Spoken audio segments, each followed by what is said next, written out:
So, you know, from day one, he's the most passionate guy on set, and he works his ass off, you know, until the end of the day. Absolutely. This has been a dream project for a long time. And you know, we bided our time before we started on it, so that we didn't stumble and fall on our face.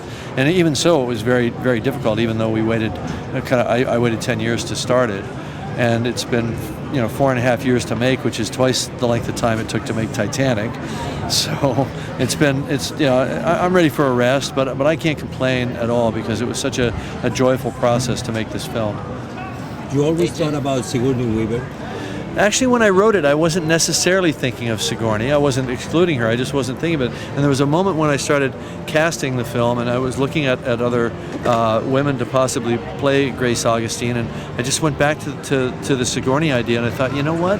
It doesn't matter that we did another science fiction film together.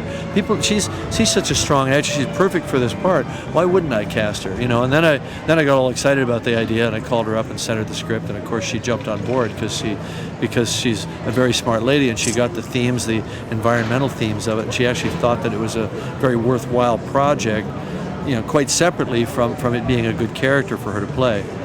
I think look, there are plenty of new horizons, plenty of new ideas and new ideas for improving the technology of filmmaking always, and I hope that's true for the next as long as I'm making films, whatever that is.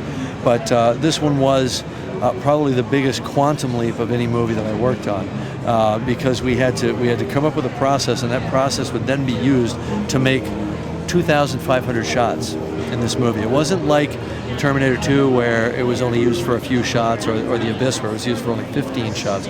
We're talking about over 2,000 shots.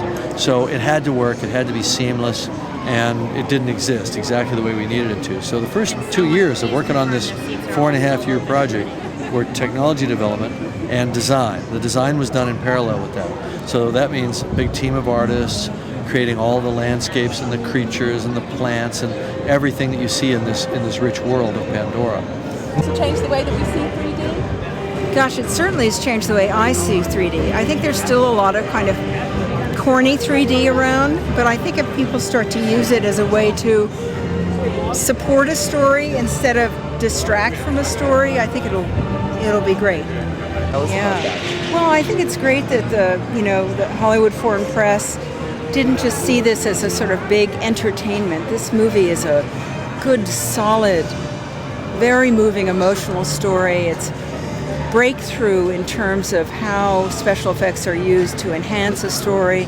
It's a very ambitious movie, and I think a very successful movie, and I'm thrilled that they could see that right away. Thank you. Happy. The strangest part for me was speaking English with a Navi accent. I have a very thick Queens, New York accent, and it was the most challenging. And it wasn't the martial arts, and it wasn't the archery, and it wasn't the horseback riding, or the fighting. It was that. I've seen it 2 times already in its finished form, and I can't get enough of it. Will it just blow us away? It will. It'll give you an amazing adventure. Thank you. We're going to do a quick cast photo. We're doing a cast photo. We'll come back.